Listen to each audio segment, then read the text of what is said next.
ano ka, may understanding ka lang yung skill.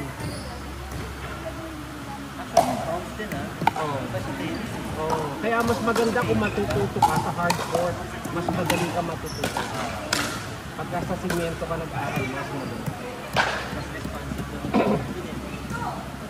Yun ang dahilan kung bakit sa Pilipinas ang dami naglaro ng pickleball kasi diba, kahit yung walang racket experience, natututo ka na. Napakalaki ng market ng ng pickleball.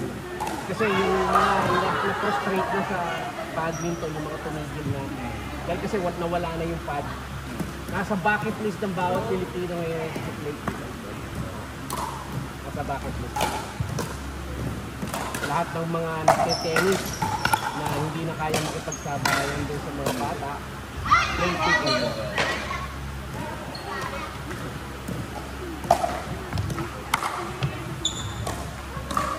Napakadali kasi nung mababa yung barrier to entry.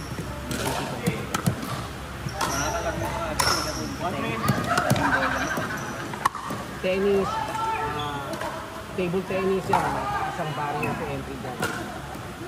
Akala ko nung badminton na ang pinakamadaling matutunan ng racket sport. Ngayon, pickleball na.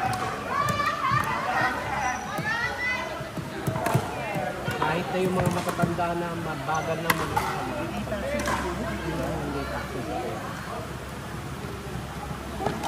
Tamo yung mga edad ko, 56. At sa badminton, hindi na ako makakasabay doon sa mga sa tennis, hindi na rin.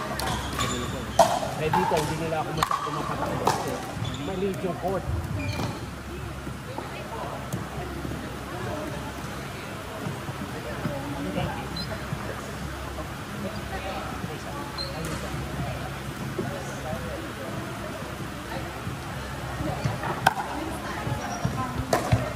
Bola!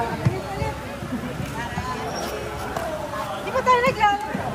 Wala, hindi mo pinapakita. Hindi, pinapakita kasi Malakas ko nga.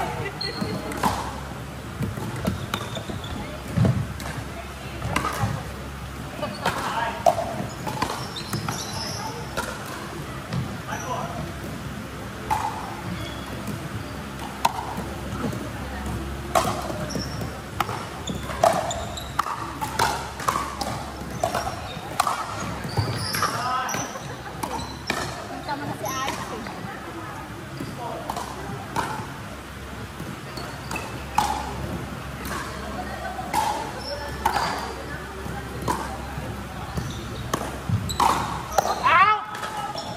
Buti na lang, pasok!